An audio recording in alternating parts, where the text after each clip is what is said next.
करते हैं बीजेपी प्रदेश अध्यक्ष सीपी जोशी ने बांसवाड़ा में जिला बीजेपी कार्यकारिणी की बैठक की और आगामी कार्य को लेकर बीजेपी कार्यकर्ताओं से चर्चा के दौरान सीपी जोशी ने कांग्रेस पर जमकर निशाना साधा और कहा कि बीजेपी देश में समानता और राष्ट्रीय एकता की बात करती है, लेकिन कांग्रेस देश में विभाजनकारी नीतियों का समर्थन करती है, जाति और धर्म के नाम पर बांटने का काम करती है। कांग्रेस ने ही धर्म के आधार पर देश का बंटवारा करने पर सहमति जताई है। सीपी जोशी ने कहा कि राहुल गांधी और प्रियंका गांधी हिंदू को हिंसक बताते हैं। कश्मीर से धारा 370 को फिर से बहाल करने की मांग करने वाले लोगों का समर्थन करते हैं। जनजाति विकास मंत्री बाबूलाल खराड़ी ने भारत आदिवासी पार्टी पर हमला किया और कहा कि ये पार्टी वागड़ क्षेत्र में जनजाति वर्ग को आपस में बांटने की कोशिश कर रही है, युवाओं को गुमराह करने का भी काम कर रही है। देश और प्रदेश की राजनीति में राजनीतिक गुरुओं का अपना महत्व है। सियासी दौर की मौजूदा शत्रुओं पे से भले ही कुछ गुरु छिटक गए हों या इस दुनिया में न हो, इसके बावजूद अपने शिष्य को सियासत के मुकाम तक पहुंचाने में राजनीतिक गुरुओं का अपना विशेष महत्व रहा। मुख्यमंत्री भजनलाल शर्मा ने गुरु पूर्णिमा के अवसर पर भरतपुर की ग्राम लुधावई में बड़ा हनुमान मंदिर की महंत गुरु रामदास से आशीर्वाद दिया। गुरु पूर्णिमा के अवसर पर देखिए सियासी गुरु और शिष्य से जुड़ी एक विशेष रिपोर्ट। आदिकाल से गुरु का महत्व है, लेकिन दुनिया के पहले राजनीतिक गुरु और शिष्य के तौर पर भगवान कृष्ण और अर्जुन को माना गया है। कहा यही जाता है कि दुनिया में पहली बार है सियासी तौर पर राजनीतिक दीक्षा और शिक्षा देने का काम श्री कृष्ण ने अर्जुन के लिए किया था।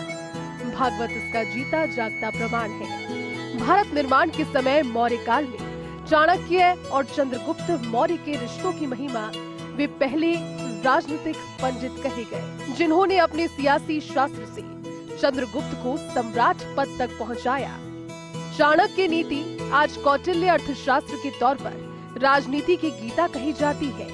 प्राचीन काल में गुरु अपने शिष्यों को शस्त्र अस्त्र वेद पुराण के साथ राजधर्म की शिक्षा भी देते थे। गुरु द्रोणाचार्य, गुरु वशिष्ठ, गुरु अगस्त्य, गुरु विश्वामित्र, गुरु वाल्मीकि और भगवान परशुराम यह वो नाम हैं जिनके शिष्यों ने अपने गुरुओं का नाम आगे बढ़ाया और सुदूर तक उनकी कृति को फैलाया। चाहे रामायण काल हो या फिर महाभारत काल। मौजूदा दौर की बात करें तो राजनीति में गुरु शिष्य की परंपरा का एक लंबा इतिहास है। आज कुछ दिग्गज राजनेताओं के गुरु भले ही इस दुनिया में नहीं होंगे, कुछ दिग्गज राजनेताओं के गुरु से उनके शिष्यों के रिश्ते भले ही उतने मधुर नहीं रहे होंगे, लेकिन बावजूद गुरु को गुरु ही कहा गया है और शिष्य को उसका शिष्य कहा गया है। देश के प्रधानमंत्री नरेंद्र मोदी की बात करें तो उनके जीवन में आध्यात्मिक गुरु और राजनीतिक गुरु का समावेश रहा है। सक्रिय राजनीति में आने से पहले संघ प्रचारक के नाते नरेंद्र मोदी अपने आध्यात्मिक गुरु की शरण में जाते और धर्म की शिक्षा लेते थे। यह भी कहा गया कि नरेंद्र मोदी मन, वचन और कर्म से देश के पहले गृह मंत्री और लौह पुरुष सरदार पटेल को अपना गुरु मानते हैं। उनके आदर्शों पर चलने का प्रयास करते हैं और यही कारण है कि गुजरात में सरदार पटेल की विराट प्रतिमा मोदी की ही देन है। देश में दूसरे नंबर पर राजनीतिक क्षत्रप के तौर पर गृह मंत्री अमित शाह को जाना जाता है कि राजनीतिक क्षेत्र में सबसे पहले शंकर सिंह वाघेला के सियासी शिष्य के तौर पर उन्होंने कदम आगे बढ़ाए थे, लेकिन आगे चलकर नरेंद्र मोदी उनके पॉलिटिकल गॉडफादर कहलाए। देश के अन्य प्रमुख राजनीतिक विचारधारा से जुड़े अलग अलग क्षत्रप की बात करें तो मुलायम सिंह यादव, लालू प्रसाद यादव और नीतीश कुमार, इन्हें राम मनोहर लोहिया की विचारधारा का माना जाता रहा है। लालू और नीतीश के जयप्रकाश नारायण भी सियासी गुरु रहे। बीएसपी के सुप्रीमो मायावती की बात करें तो ये साफ है कि अगर काशीराम में नहीं होते तो मायावती कभी देश के सबसे बड़े राजनीतिक राज्य उत्तर प्रदेश की पहली दलित महिला मुख्यमंत्री नहीं बन पाती। दक्षिण भारत की बात करें तो चंद्रबाबू नायडू अगर मुख्यमंत्री पद तक पहुंचे तो उसके पीछे एनटी रामाराव की विचारधारा ही रही। मुख्यमंत्री भजनलाल शर्मा गुरु पूर्णिमा के अवसर पर भरतपुर के ग्राम लुधावई में बड़ा हनुमान मंदिर की महंत गुरु रामदास से आशीर्वाद लेने पहुंचे। भजनलाल शर्मा गिरिराज धरन को अपना गुरु मानते हैं। स्पीकर देवनानी ने गुरु पूर्णिमा पर निम्बार्क तीर्थ में अखिल भारतीय जगत गुरु निम्बाकाचार्य पीठ, श्याम शरण देवाचार्य, अजमेर की राजगढ़ भैरव धाम में उपासक चंपालाल और जयपुर में अमरापुर आश्रम के गुरुदेव स्वामी सदगुरु भगत प्रकाश का अभिनंदन कर आशीर्वाद प्राप्त किया। इन्हें देवनानी धार्मिक तौर पर अपना गुरु मानते हैं। सियासत में सुंदर सिंह भंडारी का आशीर्वाद उन्हें मिला। राज्य की पूर्व मुख्यमंत्री वसुंधरा राजे की बात करें तो राजस्थान में उनके राजनीतिक गुरु के तौर पर उनकी मां विजया राजे सिंधिया और भैरव सिंह शेखावत को माना जाता है। कहा जाता है कि शेखावत ने ही मुख्यमंत्री के तौर पर उनके नाम को आगे बढ़ाया था। यह अलग बात है कि वसुंधरा राजे अपनी मां राजमाता विजया राजे सिंधिया को ही अपना राजनीतिक और आध्यात्मिक गुरु के तौर पर मानती रही। बेहद धार्मिक व्यक्तित्व की धनी वसुंधरा राजे के जीवन में आध्यात्मिक गुरुओं का भी अपना एक महत्व रहा। प्रदेश कांग्रेस के अध्यक्ष और पूर्व शिक्षा मंत्री गोविंद सिंह डोटासरा के राजनीतिक गुरु के तौर पर पूर्व पीसीसी चीफ नारायण सिंह का नाम लिया जाता रहा। हालांकि डोटासरा अपने पिता को अपना गुरु मानते रहे। नेता प्रतिपक्ष टीकाराम जूली के लिए पॉलिटिकल गुरु पूर्व केंद्रीय मंत्री और अलवर के पूर्व महाराजा भंवर जितेंद्र सिंह रहे। अपने धर्म के वाहक हैं, सनातन संस्कृति के आगे हमारे मार्गदर्शक हैं, उन सब के चरणों में प्रणाम करने के लिए मुख्यमंत्री जी के प्रतिनिधि के रूप में भी हम लोग आपके बीच में आए हैं।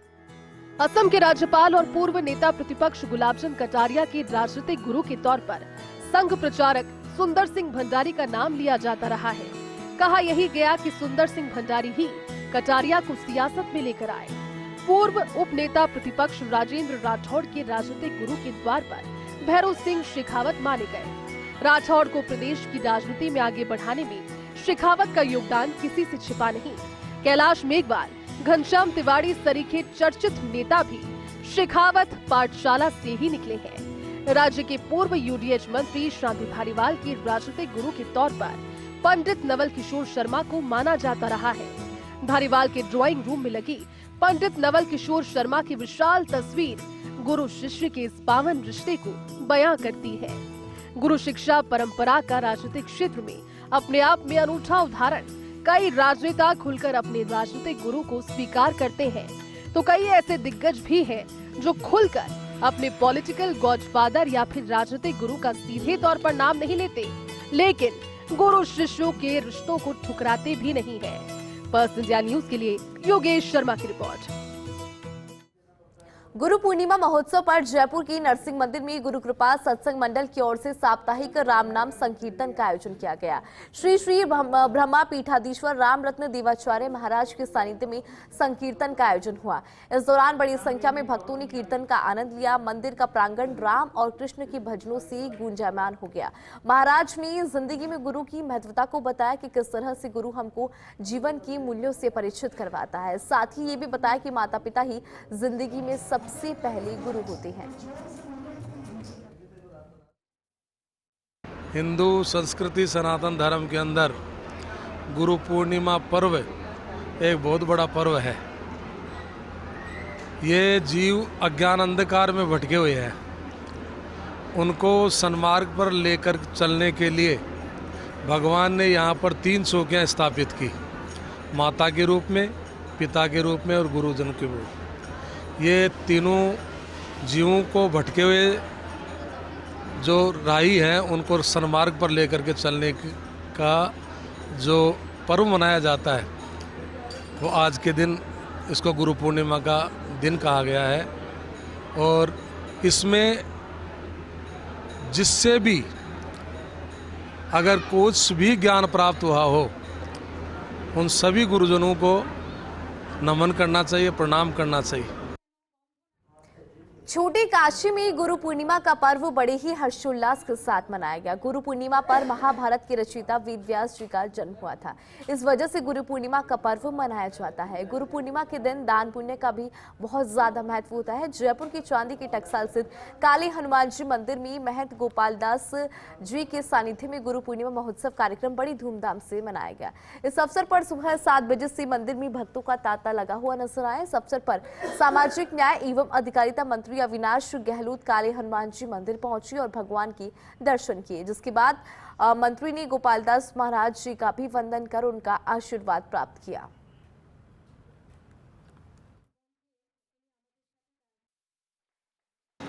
जीवन में गुरु का बड़ा महत्वपूर्ण जो आशीर्वाद रहता है, उसी के कारण एक व्यक्ति अपने जो लक्ष्य है उसको प्राप्त करता है। मैंने भी मेरे जीवन में गुरु से बहुत कुछ सीखा है, उनके आशीर्वाद के कारण ही आज मैं यहाँ पहुँचा हूँ। आज चूँकि गुरु पूर्णिमा का बड़ा दिन है, गुरु वंदन का कार्यक्रम रहता है, हमारी आस्था जहाँ जहाँ रहती है हम लोग वहाँ जाते हैं। राजस्थान सरकार की तरफ से भी सारे जो माननीय सदस्य विधायक हैं, मंत्रीगण हैं, सब अपने अपने आराध्य देव के पास में, अपने गुरु जी के पास में गए हैं। इसी क्रम में मुझे काले हनुमान जी, महंत गोपाल दास जी के आशीर्वाद लेने का अवसर मिला है। मैं लगातार समय समय पर आता हूँ, बालाजी की मेरे ऊपर विशेष कृपा है और राजस्थान सरकार का भी ये लक्ष्य है कि हम गुरु वंदन के इस कार्यक्रम को अपने जो निष्ठा है, निष्ठा के साथ पूरा करें। गुरु पूर्णिमा पर निवाय विधायक राम सहाय वर्मा भी गुरु का आशीर्वाद लेने हरभामता पहुंची, जहां उन्होंने श्री श्री 108 बालकानंद महाराज के आश्रम में उनका आशीर्वाद लिया। राज्य सरकार की ओर से प्रेषित किए गए सम्मान को महाराज को भेंट किया गया। इस दौरान विधायक राम सहाय वर्मा, तहसीलदार नरेश गुर्जर ने 31 रुपए राशि, श्रीफल, शोल, मिठाई, फल का टोकरा भेंट किया। साथ ही मुख्यमंत्री भजनलाल शर्मा की तरफ से गुरु वंदन संदेश भी भेंट किया। महाआरती के बाद विशाल भंडारे का आयोजन किया गया। स्वामी बालकनाथ महाराज के सानिध्य में विशाल भजन कीर्तन और संत प्रवचन भी हुए।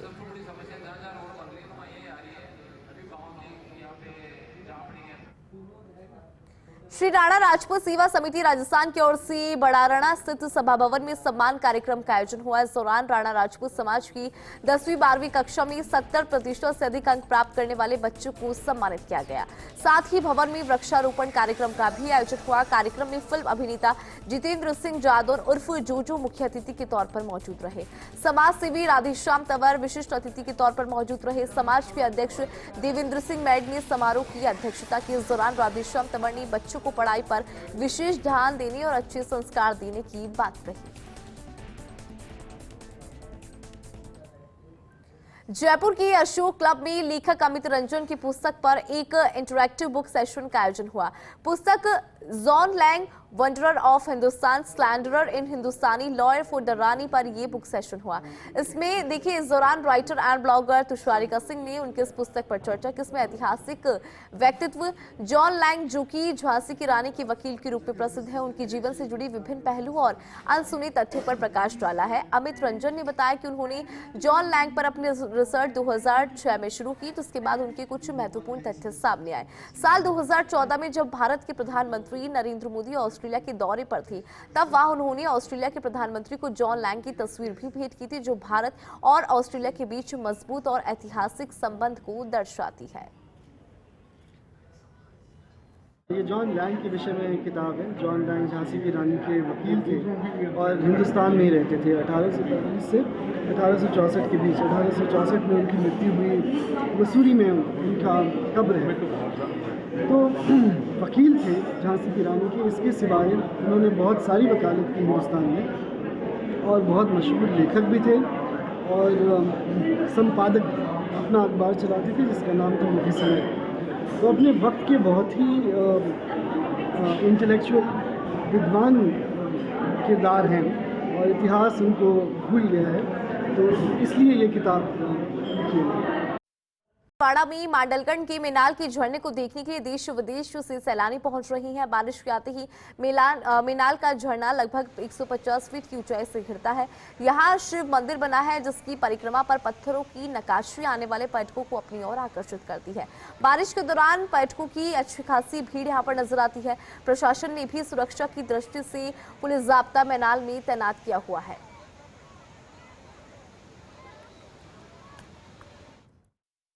राजस्थान के पर्यटक स्थलों में अब मेनाल भी अपने आप में शुमार करने लगा है और इसके दिनों में भारत के कई राज्यों से हजारों की संख्या में यहाँ पर्यटक आते हैं।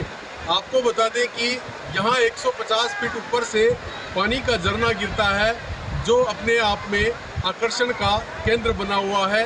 वहीं यहाँ पर शिल्पकला और प्रकृति का एक अनूठा संगम है, जिसे हर कोई देखता है तो देखता ही रह जाता है।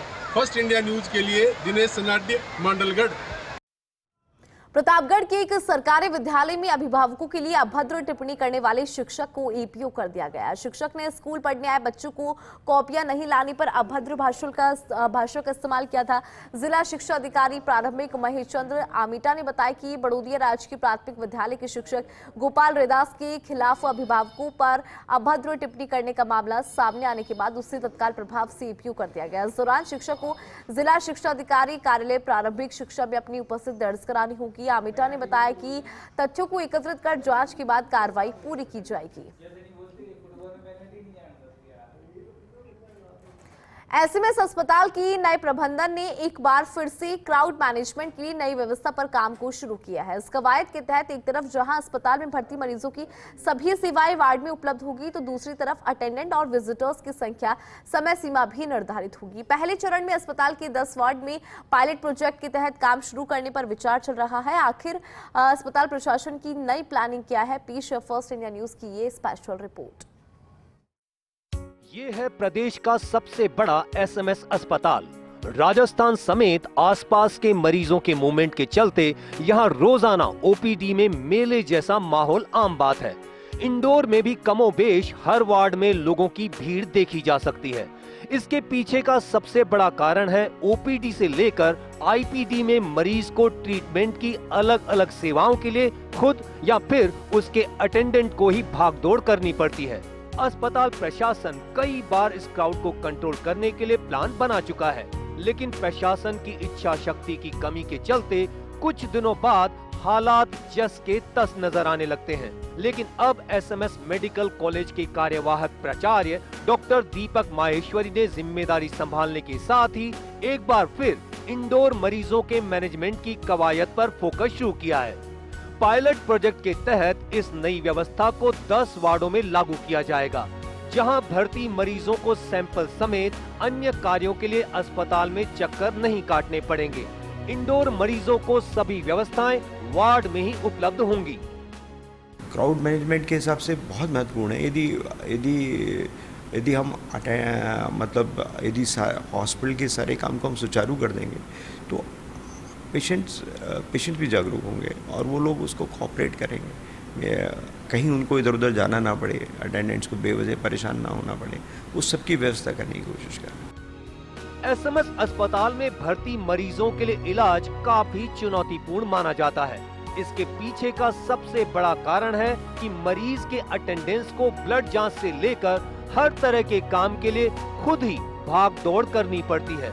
वार्डों में भर्ती मरीजों को ना तो प्रॉपर गाइडेंस मिलती है और न ही बाहर कोई सूचना। ऐसे में हालात ये होते हैं कि अटेंडेंट मरीज की जांचों के सैंपल जमा कराने के लिए इधर उधर चक्कर काटते नजर आते हैं। हालांकि अब नई कवायद में दावा ये किया जा रहा है कि पहले सेवाएं वार्ड में ही उपलब्ध कराई जाएंगी, इसके बाद क्राउड कंट्रोल के लिए सख्ती होगी।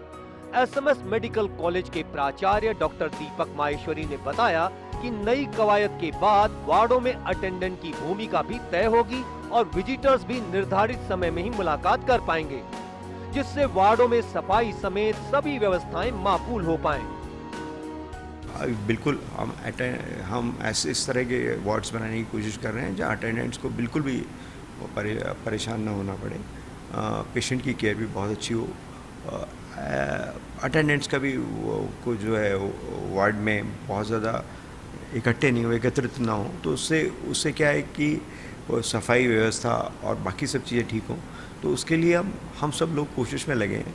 सरकार के भी हमारे पास निर्देश हैं।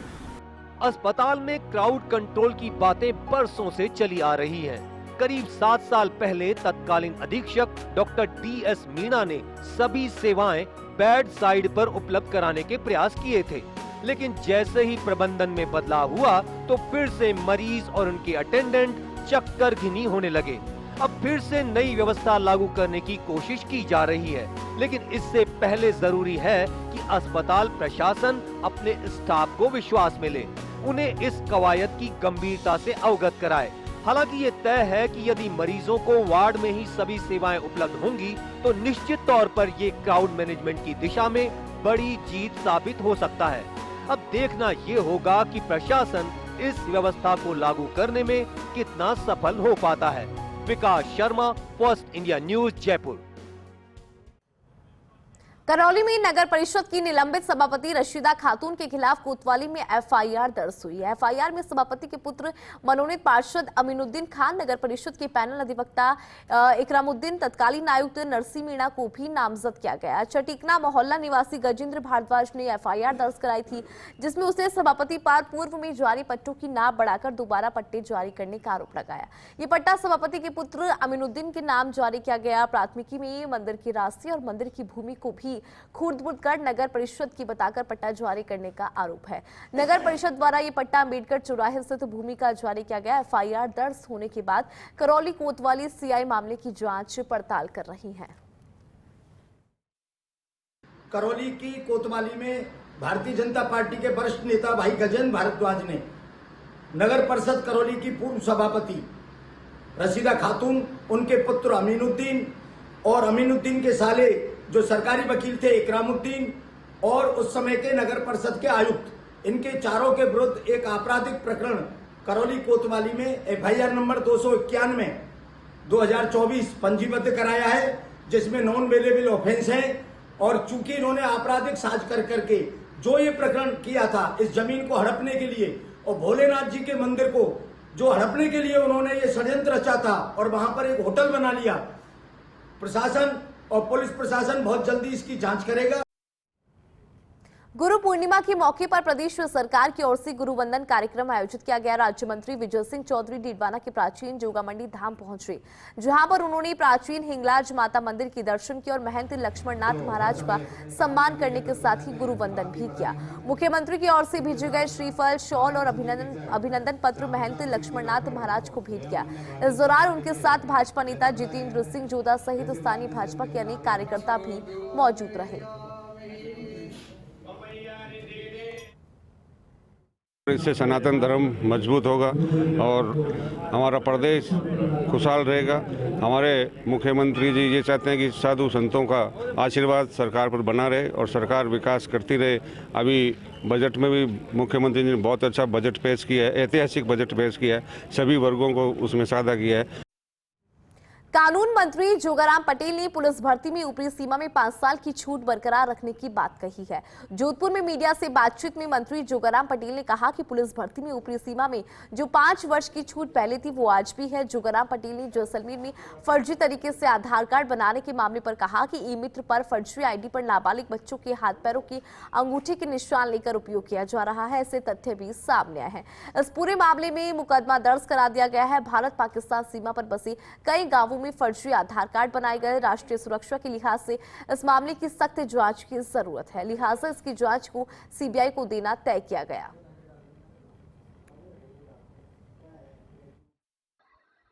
कल ही मैंने विधानसभा के पटल पर और बाहर मीडिया के रूबरू ये स्पष्ट किया था कि सर्वप्रथम 1996 में जब हमारे नियम बने तो नियमों में पुलिस अधिकारियों की भर्ती में ऊपरी सीमा में 2 वर्ष की छूट दी गई थी।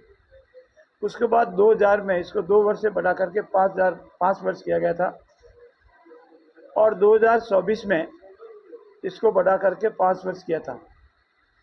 और 5 वर्ष जब अमेंडमेंट किया तो पूर्व का जो 5 वर्ष का अमेंडमेंट था भूल से डिलीट करना रह गया था। इसीलिए जो संशोधन किया गया है वो संशोधन एक ही नियम के तहत 2 स्थान पर अंकित हो जाने से एक को डिलीट किया गया है।